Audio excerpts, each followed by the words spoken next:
Hi Tommy, this is Tommy Thompson and we're here on the Tread Avon River in Easton, Maryland. Tommy is a crabber, a waterman born in Talbot County. How you doing, Tommy? Fine. Tell us what you're doing right here. Right now I am stuffing these bags with razor clams. With razor clams? Yep, see, we have them down Yep. there.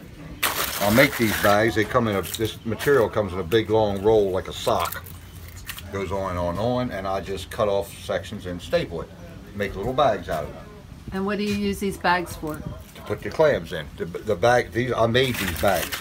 Are these for trout lines? Yep, they for go on a trot line. Trot. T-R-O-T? Yep, no trouts. No fish. We don't have any trout. We have trout trots around here, but their trout don't get on this crab line. Oh, okay. Well, Tommy, you've already gone out crabbing once today, and you're going to go out a second time? No. No? That is not the way it goes. No? How's it go? I've been up since around 3 this morning. When I get this line baited, I'm pretty much running out of gas. Well, how are you going to keep these clams moist? Well, they were live caught just yesterday, and we're in the walk-in, so they'll be fine underneath this canopy in the shade. Underneath the canopy of your boat? Yeah, they last a lot longer when the weather's cooler. You can probably get 4 or 5 days out of them if they don't get eat up by the crabs. Oh. But in the hotter the weather, the shorter their life expectancy is sitting on this boat. And where do these clams come from? They come from right here in the bay. People dig clams. They dig these with a clam rig. The same kind of rig that's used to dig mannows, white clams that people eat. Mannows? Yeah, mannow. Are the soft shell clam. Soft shell. Ones with the snouts. And what are these clams? These are called razor clams. And these are hard clams? Well, you can break them if. Well, I don't want to break it because it's going to cut me, because that's why they call them razor clams. They're very sharp on the edges. Oh, I see. They will cut you. Oh. If So you don't act right with them. do the crabs have a hard time getting the clams out of the shells? Nope. I don't know if they have a hard time getting them out of there or not, but it doesn't matter to me. The main thing is they really want them bad. Whether they're getting them or not, I don't know, and I don't care. I just know they want them so bad they hang on to this bag, and they don't let go till I scoop them up. Oh. Most of the time. So how many crabs would be attracted to one bag? Oh, most of the time only one. Just because they're so territorial, I think they don't really like rubbing shoulders with another hard crab. Oh. But I have caught two on a bait a lot of times when there's a lot of crabs there. And then you've got to look at the crab and make sure that it's the right size before you can scoop it up? No. No? No, I dip them all first, unless it's very obvious that he's real little. But dip them into that tub, and then when I get down the end of the line, I go through them, measure them. If they're too little, they get thrown back overboard. And you're going out on the boat by yourself and having to do all this work yourself? Yep. So if you're waking up at 3 o'clock in the morning, how soon do you get out on your boat? Before 4 o'clock. I only live here in Easton. I live closer. So you get out on your boat at 4 o'clock, and then how far out from the port here do you have to go before you start crabbing? Not too far. I've been a lot further. Right now, about maybe a couple miles is all. Well, miles in water though is No, it's all the same. A mile's a mile. A knot is more than a mile by an eighth, but for all general purposes. And you're going out rain or shine? Most of the time. Don't care. I see. In the wintertime, when it's very cold out, I really care nowadays because I just don't feel like it. Years ago, I didn't care at all whether it was cold or not.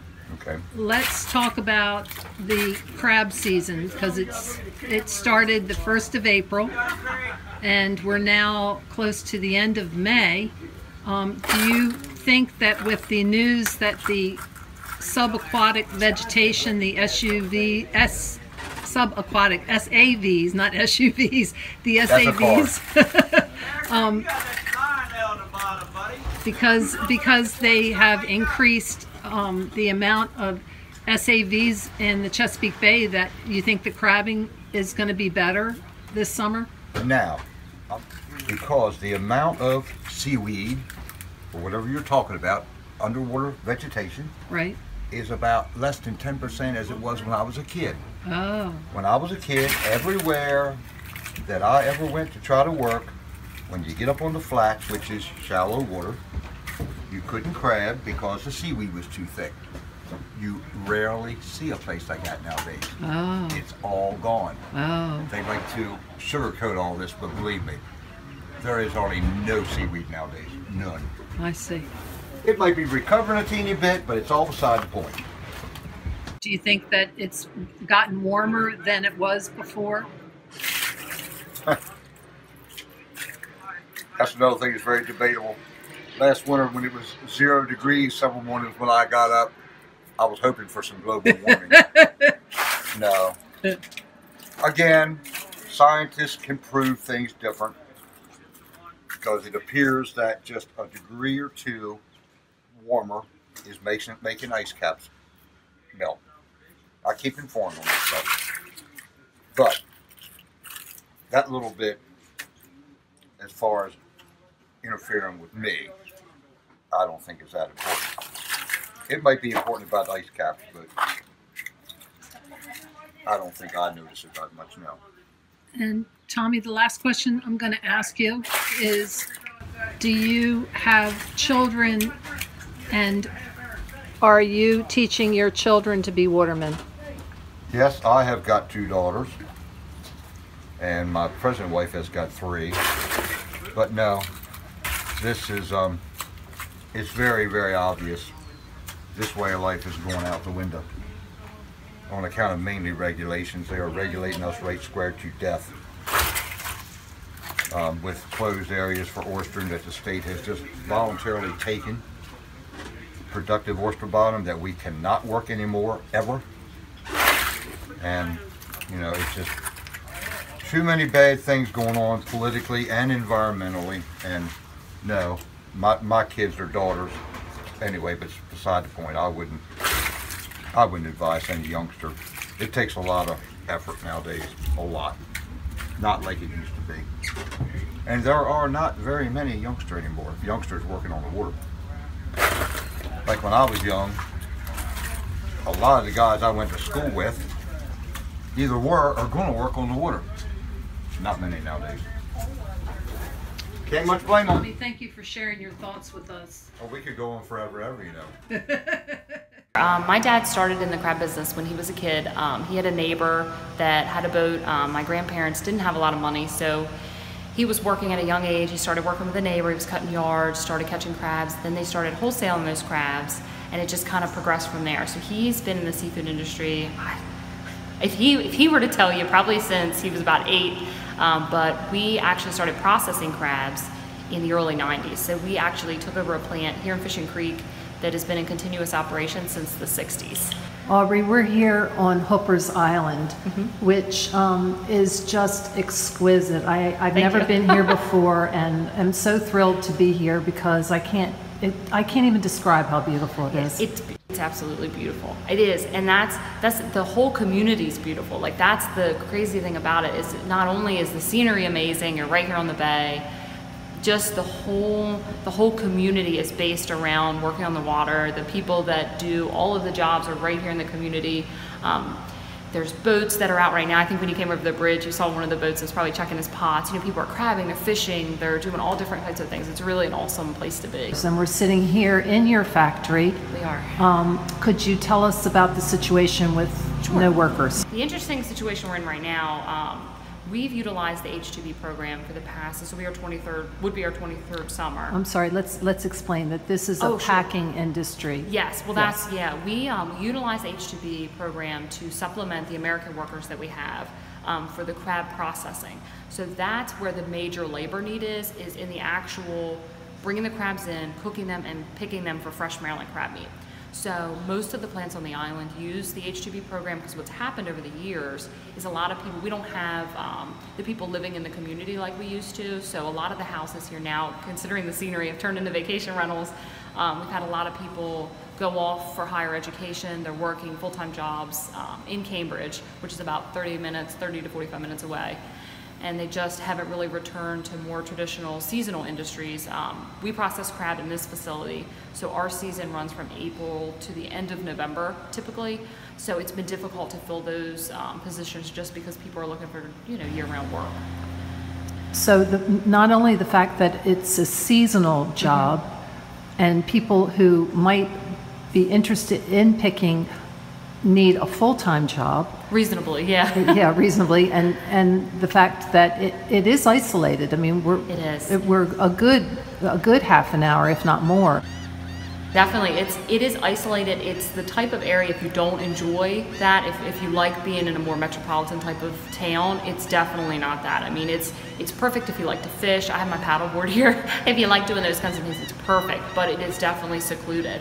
And the difficult part that we've had is how we've tried transportation services, we've tried, you know, maybe even moving to town, and I think what we've run into now is traditionally, usually younger people went into the factories when they were kids. Maybe they cracked claws with their mothers, or they had a relative that taught them how to pick crabs, and there's really been a disconnect with that over the past like 30 years, just because most people not only were looking for year-round work, they wanted something for their children different than what they were doing. So they wanted their children to get educated, they wanted them to move on to bigger, better things, and so we've really essentially lost the generation when it came to crab processing, and that's where the H2B program came in and supplemented the American workers that did want to stay in the industry. Well, I found it fascinating when you told me that this program that you've been using for 20-some years, you're creating a whole life for these people for 6 months. It is a complicated program to use. So yeah, I can only speak for our company, but for our company, we have a bus service that takes everybody shopping. We have housing on the island. Everything is kind of right here. We try and make it as pleasant as possible, because in reality, I mean, these people are really going out of their way to fill these positions. We appreciate it.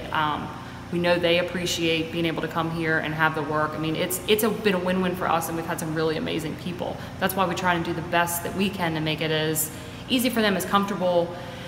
And, you know, hopefully by doing that, we'll be able to keep good people and they'll be willing to come back. So tell us about your expectations of how not having workers in this plant. How many do you normally have in this plant? We typically have about 90 people that work in this plant. So usually this plant processes 2 shifts a day. It's usually 5 to 6 days a week. We've got a lot of watermen from Tangier, locally here, all different parts of the bay that bring their catch in either to be processed or to sold on the bushel market. And my fear, and I know their fear is that if we don't have workers soon, that it may really be detrimental to their bottom line and their market, because we're not going to be able to take those crabs, or if we do, we're going to have to take them at a reduced price because we're going to have to find somewhere to be able to put them. When you say take them at a reduced price, why would it be at a reduced price? Well, what's going to happen is the market demand isn't going to be very strong. So those crabs are, you know, commodity like anything else. If there's a lot of demand, the price goes up. If there's not, the price goes down. And essentially what's happened this year is over 40% of Maryland's factories aren't in operation because they don't have the workers. So that 40% is really going to have a negative impact on demand and as a result on price. It's interesting, the demand part still stumps me because I would think that the demand would be steady for crab meat. Mm-hmm. For crab meat, yes. The issue that we're having is we don't have the ability to pick the crab meat. So you've got 40% of Maryland's typical demand that would be able to process and buy those crabs now all of a sudden don't have anyone to process them. So those crabs are not going to be able to be processed for fresh crab meat where they do get a better market value.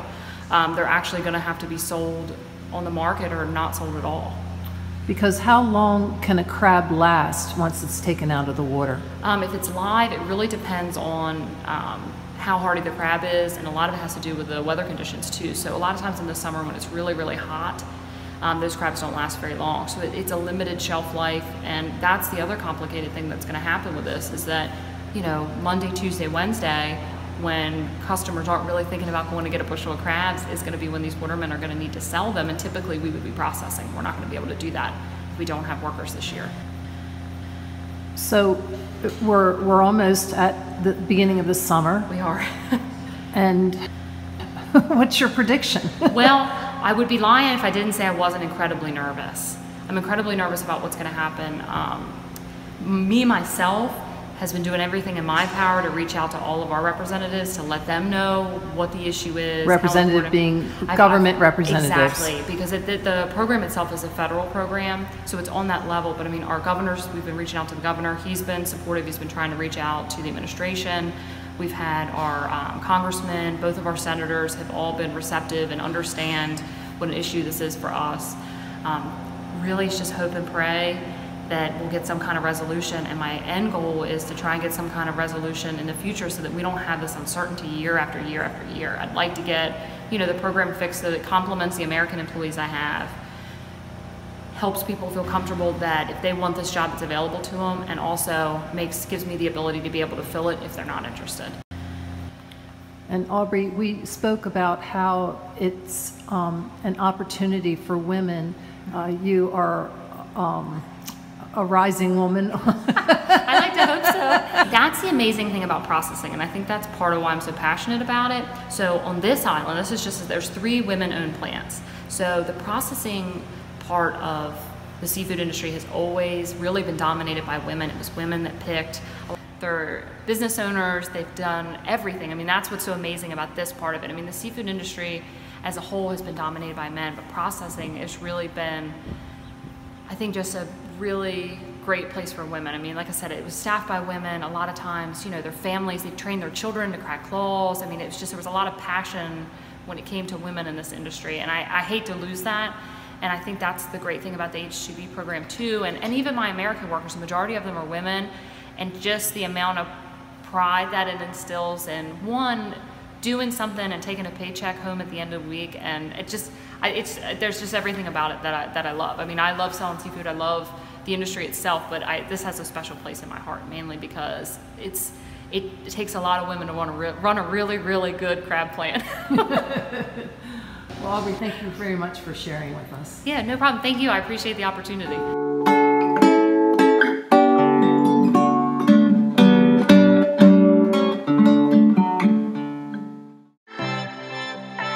Did you know? MCTV programming is available online.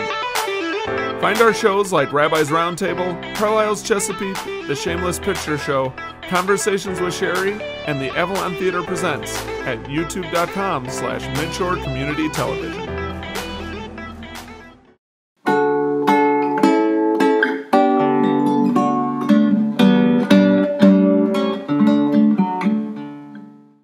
This is Larry Denton, the Executive Director of the Talbot Historical Society here in Easton, Maryland.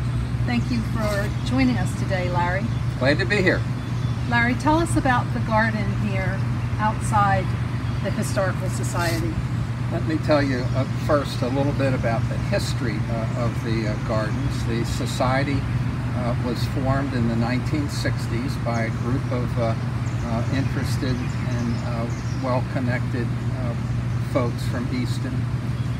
This building behind us was set to be torn down. There was nothing here at all. It had once been a lumber yard. Oh my gosh.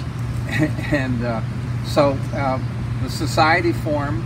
They made a partnership with the Talbot County Garden Club, and for over a half century now, the Talbot County Garden Club has maintained this garden.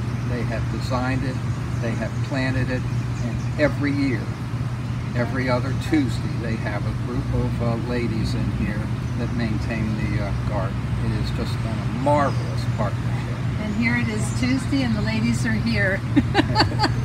They are here and they're trimming. Each spring they do the mulching, they plant the annuals. This has become just a go-to spot for folks in Easton. We have every week dozens of people have lunch in here. They come walk around. We have weddings in here. The Historical Society has events in here, and we have artists from all over the country come here and set up and paint different scenes. And we're standing on the walkway that a bride walked down this past Saturday for her wedding. This past Saturday we had a wedding here. The bride walked us down here. They had a little altar set up here with chairs. She was married. This is and she wasn't rained on. She wasn't rained on. Yeah. So, but anyway, this has become for Easton just a wonderful, wonderful spot where lots of people know about it. They come here to enjoy. One of my favorite spots, they have an herb garden just in the back here, and this time in the spring, all the herbs are coming into full bloom, and it smells just beyond belief good. You can smell basil, mint, and whatever. So it's a neat smell. There's perfume in the air right now. Mm-hmm. Very nice. Yeah. It's, here we are, downtown Easton, and it's just a gem. It's an oasis. Yeah, it's an oasis, absolutely. So, tell us about Priscilla's role as the liaison. The Historical Society has a board of 22 members, and one seat on that board is reserved for the Talbot County Garden Club. Priscilla, too, is on our board. She's a member of the board of the Garden Club, so she holds that spot on our board, and she is the formal liaison between the Historical Society and the Garden Club. We have had very few contentious issues over the years, but we need to have somebody in a formal role, on our board. She's just been terrific. And the Garden Club maintains the garden, but they also fund it and have funded. They pay for the mulch.